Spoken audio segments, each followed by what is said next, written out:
Hello everyone, here is Daniel from XIAO. Hope that everything goes well on your side. Hope you well received your subscription box.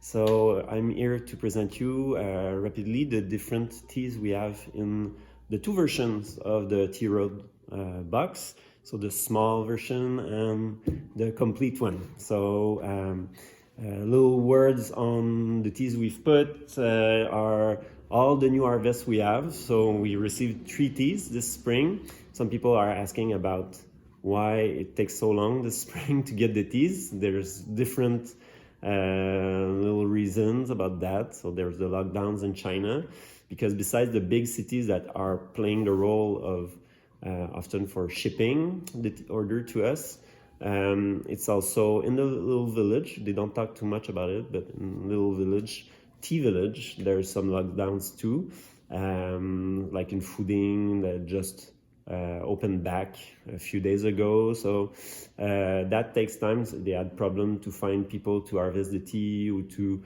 make the transformation of the tea leaf. So takes a bit slower than usual. In India, there's heat, and there was a cold spring in most overall in Asia. So there was some snow and so the tea shoot took a lot of time to develop, and then the spring became really warm suddenly. So everything is good. A bit smaller production, maybe some higher pricing, not too bad from what I can see up to now. And especially the quality overall in Asia, everyone is telling me, and from what I'm thinking about the samples right now, that the quality is really, really good. So 2022 vintage should be good. So a bit slow to arrive, but good. So we just adapt, as always we do since 2 years, and we're just enjoying what's there.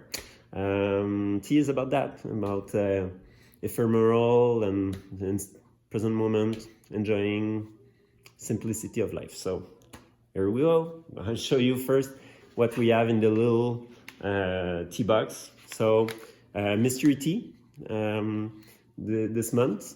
I don't want to give too many clues, but what I can say is you can brew it high temperature. You can try it with a XIAON or Gong Fu teapot.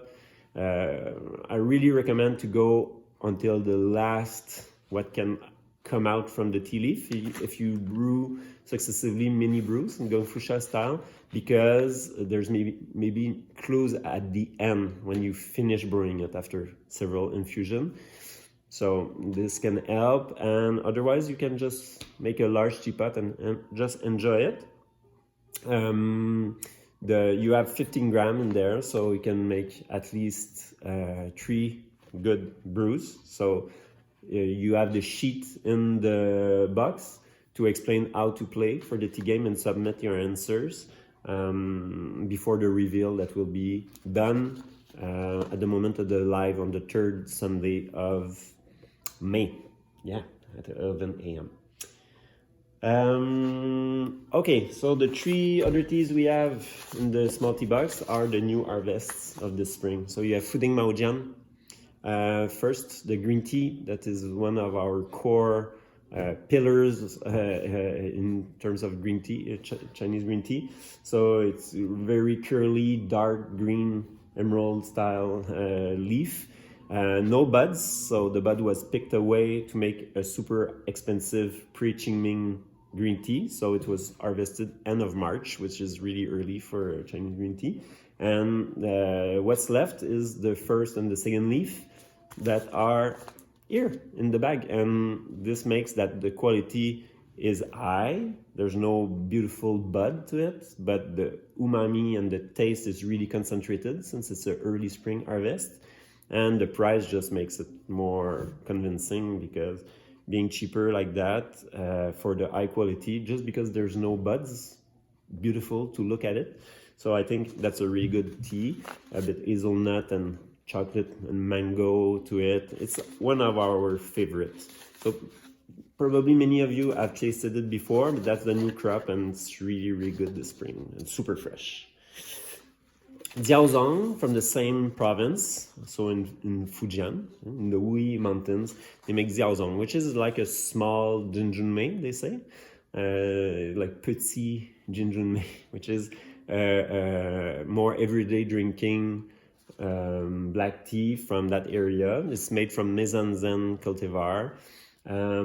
Chocolate, fruits, it's sweet. This year there's definitely that kind of brown lager beer kind of feeling to it, and the chocolate is really present, and the fruit also, and some florals also, and it's really balanced, a bit sweeter this year, I would say, because the leaves is a bit bigger, so it's a bit less concentrated, but the aroma is as nice as usual, and that's because of the spring that just was triggered really fast. So it was cold, cold, cold, and then bam, it became really hot, one shot. So the bud was really almost not exploded, but really triggered to become bigger fast. So that kind of created that feeling. But the aroma is really good because the spring was cold. So that tea can be brewed in Gaiwan, definitely very good in Gaiwan. Otherwise, in large teapot is fine too. And you can play with the temperature of water, lower, sweeter, and longer extraction. And otherwise, warmer water will just make a brew a bit more concentrated too. Yeah.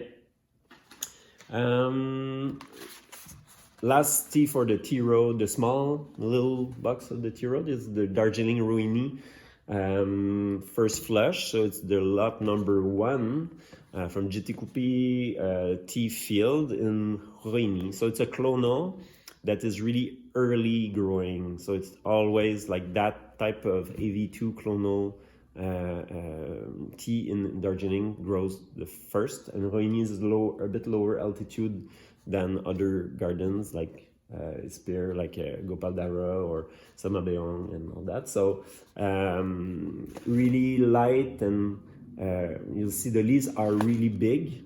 They have not been smooshed in the big rolling machines, so they are using definitely softer transformation. It's a choice from that company that just loves to be closer to Chinese antique quality of tea rather than more industrial. So it's a clonal that makes it really softer from the beginning, and then the transformation is lighter. So the leaves are green, and it's really fresh, like you smell like fruits and herbs. And that makes it almost closer to a green tea or oolong. So it's a black tea that is unusual if you are used to normal black tea, like XIAO ZHONG, for instance. It's really different. And so you can use water that is cooler. Some brew their Darjeeling first flush at 85. We recommend 90. And you can even use a Gaiwan for this one. But large teapot is normally, it's more common to drink, to make Darjeeling. And yeah, that was the first tea we received this spring. So this completes the small box. So the ones that chose the 7 teas a month box, we have 3 other teas that are Sencha Sho. Sencha Sho is one of our most common green tea. We sell the most, actually. That's the tea with FUDING. So you have the FUDING MAO JIAN, that is the Chinese counterpart of the Sencha Sho, that is the most popular here, and then Sencha Sho. That is the Sencha we say here to be the one that we could sell at a higher price. It's our entry-level Sencha, but it's so good that it could be much more expensive. So it's the best value for the buck. Definitely in our selection, I think, anyway. Super concentrated. You can brew several times. It's super high aroma for a cheaper tea. And so Yano, the Yano family in Ujitawara, they are really proud of this one, and that's one of the teas they sell the most. It's a really good blend of Saimidori and Yabukita and Asanoka, which is 3 cultivars I really like. Especially the Saimidori and Asanoka are really, really aromatic. So this tea is not from 2022 crop, but it was just reblended and refinished, roasted for us, and we received it last week. So it's the freshest batch from the crop of Aracha from 2021. So the raw tea from 2021, spring 2021, that was just re-prepared as we reordered it a month ago. So just arrived, so you can have that version. Just compare it to the FUDING if you want, and then you have like the two most popular tea from Chai in $1 if you chose the 7 teas a month box. Sorry. And at last, we have a little duel, like a little challenge, a little fight between two oolongs, greener oolongs from Taiwan, that are crops from last fall, so October and November. So the JIN XUAN, that is lower altitude, it just went from Alishan Mountains, but under the cap of the high mountain. So in Taiwan, they start at 1,000 meter and more to be Gaoshancha. So this one is 800 meter. It's cultivated by Mr. Wu, that makes also CG Chun and Tsueyu and Shaninshi also. So JIN XUAN cultivar is really milky. It's the ancestor of the milk oolong we find in the shops, and we do have some normally. We're out right now, but the milk oolong that is sprayed with milk, natural aroma. This one is pure, and but it inspired the other one because it's really buttery and creamy. I always say it's like when you drink the milk from your bowl, your cereal bowl of honeycombs when you were a kid. So you drink the milk and you have that kind of honey feeling to it. So low altitude, it's still really satisfying, but it's less complex than XIANG, that is grown at almost 2,000 meter, central Taiwan and in Nantou. And this is Mr. Lee, the tea maker from makes the dongbing. This is his own garden that were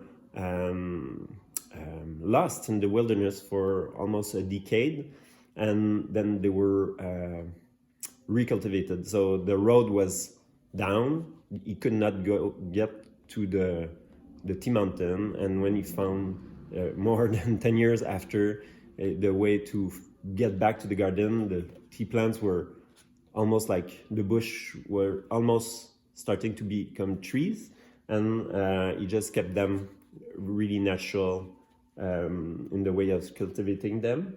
The balance is tasted. When you taste this tea, you really feel in nature. You feel really like the complexity and notes of nature, a lot of flowers, wildflowers. Again, some butter, some really creaminess, and some exotic fruit also. So you can brew them in gongcha if you have smaller teapots or gaiwan, and otherwise in large teapot it makes a really good job too, with really hot water.